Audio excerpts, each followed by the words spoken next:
तो गाइस मैं हूं अंकित और आप दिख रहे हैं रेसलिंग फैंस नेटवर्क। शुरू करते हैं भाई अपनी बातों को हम लोग सबसे पहले केविन ओवंस से। तो भाई डब्ल्यूडब्ल्यूई का क्या रिएक्शन है केविन ओवंस की इंजरी के ऊपर, इसको लेकर अपडेट निकल के सामने आई है।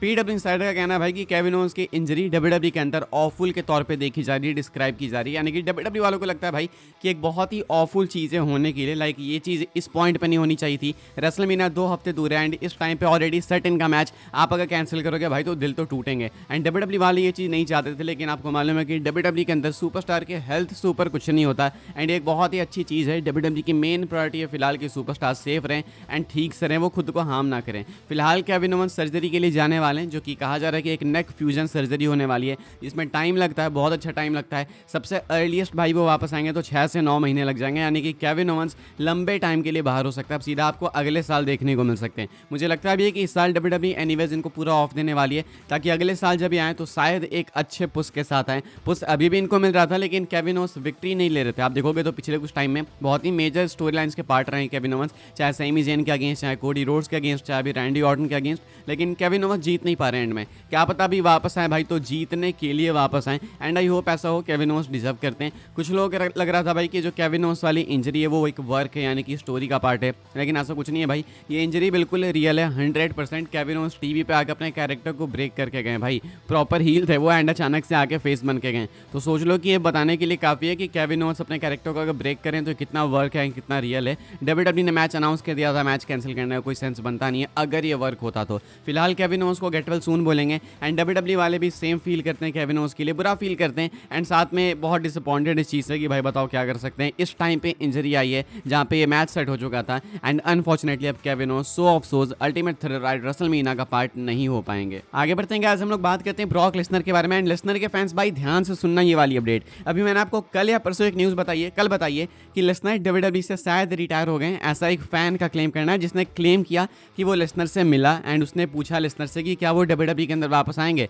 तो अपेरेंटली उसका क्लेम ऐसा करना था कि लेसनर ने उसको अपना रिस्पॉन्स दिया कहते हुए कि नहीं वापस आने वाला हूँ मैं रिटायर हो चुका हूँ। ऐसा इस फैन ने क्लेम किया था, मैंने आपको ये चीज़ बताई थी एंड आज पूरे सोशल मीडिया पे ये चीज़ कवर की गई है भाई कि ऐसा ऐसा हो गया, ये वो हो गया, लेसनर वापस नहीं आएंगे, बिकॉज एक फ़ैन ने उनसे कंफर्म कर लिया। मैंने आपको कल ही बताई ये बात कि भाई ये ऐसा फ़ैन कह रहा है, ऐसा नहीं कि हमने लेसनर के मुंह से ये बातें सुनी है। अब या तो हो सकता है कि ये सही बोल रहा है, लेसनर ने झूठ बोला इसको, या नहीं तो हो सकता है भाई ये बस पॉपुलैरिटी के लिए, फेम पाने के लिए ऐसा कह रहा है। हालांकि किसी को पता नहीं है कि ये फ़ैन कौन है, तो अगर ये ऐसा कुछ चाह रहा था तो वो फेल हो गया। अभी इसको लेके अपडेट है, कुछ लोग डिसअपॉइंट हो गए थे कि भाई लेसनर ने अगर एक्चुअली में बोला है कि रिटायर हो चुके हैं तब तो सब खत्म। मैं आपको बताता हूँ भाई, अभी एक नई रिपोर्ट है, इसका कहना है कि लेसनर शायद डब्ल्यूडब्ल्यूई के अंदर वापस ना आए, लेकिन लेसनर ने इस फैन को ऐसा कुछ नहीं बोला कि वो रिटायर हो चुके हैं एंड ऐसा कुछ भी नहीं हुआ। तो ये क्लाउड चेजिंग है इस फैन ने भाई, जो भी था, मुझे पता नहीं कौन सा फैन है, लेकिन जो भी ये फैन है भाई ये न्यूज़ फालतू फैला रहा है कि मैंने लेसनर से बात किया एंड उसने ऐसा बोला। बात कर सकता है, लेकिन लेसनर ने ऐसा कुछ भी नहीं बोला इसको कि भाई वो रिटायर हो चुके हैं। अब इस फैन को भाई बस यही होप करना चाहिए कि दोबारा से लेसनर से मिलना ले। अगर दोबारा मिल जाएगा भाई तो लेसनर पूछेंगे जरूर, नहीं पूछेंगे नहीं,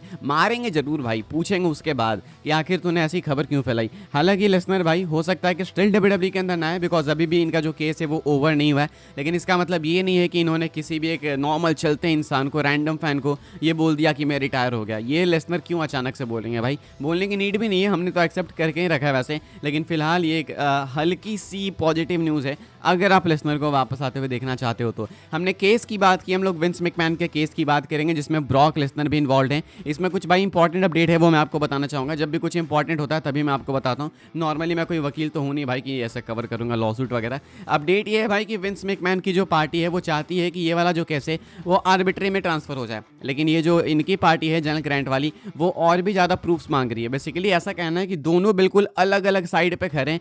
जो जनरल ग्रांट की पार्टी है अभी भी प्रूफ मांग रही है, अभी भी डिटेल्स मांग रही है, डॉक्यूमेंट्स मांग रही है, यानी कि डब्ल्यूडब्ल्यूई से अलग अलग डॉक्यूमेंट्स की डिमांड कर रहे हैं। बहुत तरीके के भाई ट्रैवल डॉक्यूमेंट्स या फिर पता नहीं क्या क्या, कौन पैसा कहाँ गया, ये सारे डॉक्यूमेंट्स ये लोग डिमांड कर रहे हैं डब्ल्यूडब्ल्यूई से। साथ में एनडीएस के बारे में जानना चाहते हैं कि क्या डब्ल्यूडब्ल्यूई वालों ने और भी कुछ और फीमेल सुपरस्टार्स को नॉन डिस्क्लोजर एग्रीमेंट साइन कराया था, क्या विंस ने ऐसा कुछ करा था। डब्ल्यूडब्ल्यूई वाले मना कर रहे हैं। उनका कहना है कि भाई इतने लंबे टाइम से ये केस चल रहा है एंड अभी आपको इन डॉक्यूमेंट्स की याद आ रही है, तो आप बाकी सबको घसीटना चाह रहे हैं फालतू में, ऐसा डब्ल्यूडब्ल्यूई का मानना है। डब्ल्यूडब्ल्यूई का कहना है कि अगर ये केस कुछ दिन और चल गया ना तो इनका भांडा फुट जाएगा, बिकॉज ये बस केस को टाल रहे हैं लोग, डॉक्यूमेंट्स मांग मांग के। उधर विंस मैकमैन की जो पार्टी है वो कहती है कि भाई हमें ये केस जो है ना आर्बिट्री में चाहिए। आर्बिट्री यानी कि ये जो केस है वो कोर्ट में नहीं सुना जाएगा, इसके बाद एक प्राइवेट लोकेशन पे सुना जाएगा एंड बहुत ही जल्दी सॉल्व होगा केस, यानी कि ज़्यादा टाइम नहीं लगेगा। हालांकि नॉर्मली ये कंपनीज इसीलिए करती हैं भाई आर्बिट्री में ट्रांसफर, ताकि उनकी जो है ना पब्लिकली धज्जियाँ ना हो रहे। तो ये हो सकता है कि विंस मैकमैन को मालूम है कि वो फंसेंगे, इसीलिए वो केस कोर्ट से ट्रांसफर करके इधर ले जाना चाहते होंगे।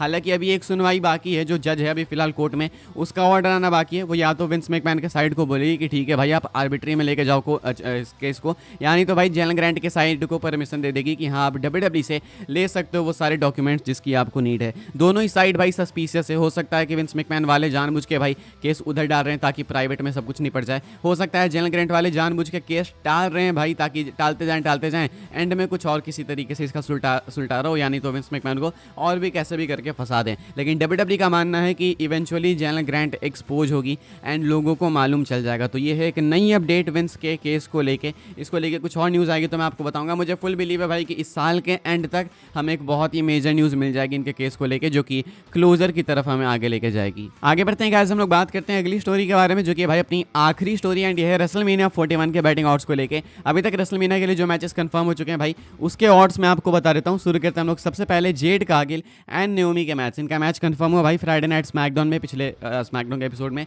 एंड अभी जेड कार्गिल भाई फेवरेट है इस मैच को जीतने के लिए। इनके लिए ऑड्स हैं 1.163 के, वही नेओमी अंडरडॉग हैं 4.5 के ऑड्स के साथ में। इसके बाद अपना अगला मैच है Logan Paul and AJ Styles का। इस मैच को जीतने के लिए फेवरेट हैं लोगन पॉल 1.4 के ऑड्स के साथ में, वही एजे स्टाइल्स अंडरडॉग हैं 2.7 के ऑड्स के साथ में। देन इसके बाद भाई अपना मैच है Roman Reigns CM Punk and Seth Freakin Rollins का। एंड ये मैच बहुत स्पेशल है, नाइट 1 का मेन इवेंट है। सीएम पंक फेवरेट है 1.29 के ऑड्स के साथ में, वहीं पे Roman Reigns and Seth Freakin Rollins भाई दोनों सेम स्पॉट पे हैं अंडरडॉग 3.75 के ऑड्स के साथ में। मुझे लगता है भाई ये पॉल हेमन जब से ज्वाइन करने की बात कंफर्म कर चुके हैं सीएम पंक को, तब से इनके लिए ऑड्स और इनके फेवर में जा चुके हैं। फिलहाल सीएम पंक फेवरेट हैं इस मैच को जीतने के लिए। इसके बाद अपना John Cena and Cody Rhodes का मैच है भाई WWE अनडिस्प्यूटेड चैंपियनशिप के लिए। एंड यहाँ पे जॉन सीना फेवरेट हैं 17 टाइम चैंपियन बनने के लिए। इनके लिए ऑड्स है 1.44 की, वही कोडी रोड्स अंडरडॉग हैं 2.62 के बैटिंग ऑड्स के साथ में। इसके बाद अपना मैच है जेका फाटू एले नाइट का यूएस टाइटल मैच। जेका फाटू यहाँ पे हैवी फेवरेट है मैच को जीतने के लिए 1.1 के ऑड्स के साथ में, वहीं पे एले नाइट है भाई 6.5 के ऑड्स के साथ में। देन इसके बाद भाई अपना अगला मैच है सार्लेट एंड टिफनी स्ट्रैटन का। एंड यहाँ पे बैटिंग ऑड्स बहुत ही ज़्यादा कमाल की है, इंटरेस्टिंग है भाई। ऑड्स दोनों के लिए बिल्कुल सेम है। अपना ये मैच होने वाला है भाई स्मैकडाउन की विमेंस टाइटल के लिए। 1.833 के ऑड्स है दोनों के लिए। मुझे ऐसा लगता है भाई कि इस बैटिंग ऑड ने मैच के हाइप में और भी ज़्यादा आग लगा दी है, बिकॉज ऑलरेडी ये दोनों ऑफ स्क्रिप्ट जा रही है एक दूसरे को बरी करने के लिए। फिलहाल ये दोनों ही बैटिंग ऑड्स में सिमिलर फेवरेट हैं एंड दोनों ही फेवरेट है मैच जीतने के लिए, दोनों ही अंडरडॉग है मैच हारने के लिए, यानी दोनों के लिए ऑड्स है इक्वल। देन इसके बाद अपना WWE world championship match J Uso and Gunther के बीच का। फिलहाल जे उसो फेवरेट है भाई यहाँ पे मैच को जीतने के लिए, हैवी फेवरेट है 1.13 के ऑड्स के साथ में, वहीं पे गुंथर है अंडरडॉग 5 के ऑड्स के साथ में। कुछ और मैचेस हैं जो कि ऑलमोस्ट कंफर्म है, लाइक अपना डैमियन एंड ड्रू का मैच, अपना women's title match, women's world title match जिसमें रिया रिप्ली ऐड होने वाली है, लेकिन वो अभी ऑफिशियली कंफर्म नहीं है फुल्ली, इसीलिए इसके लिए ऑड नहीं यहाँ पे। एंड एक अपना केविन ओवेंस वाला मैच कैंसिल ही हो गया। तो भाई ये है रेसलमेनिया की batting odds, updated batting odds. I thought आपको बता देते हैं। आपको क्या लगता है भाई इनमें से कौन से मैचेस के लिए ऑड्स सही है, कौन से के लिए गलत है, लिख के बताना। एंड इस वाली वीडियो के लिए गाइस ये सारी अपडेट्स थी। आई होप आपको इन्फॉर्मेशन मिली हो तो वीडियो को लाइक करें, शेयर करें एंड सब्सक्राइब करें चैनल को, ताकि आने वाले टाइम के अंदर आपको और भी से WWE की न्यूज़ अपडेट जानने को मिलते रहे। फॉलो कर सकते हैं आप लोग मुझे इंस्टाग्राम एंड ट्विटर पर, लिंक आपको मिल जाएगी डिस्क्रिप्शन में। ज्वाइन कर सकते हैं व्हाट्सएप चैनल को, उसके भी लिंक डिस्क्रिप्शन में। मिलूंगा मैं आपसे अगली वीडियो में, तब तक के लिए goodbye, thanks for watching.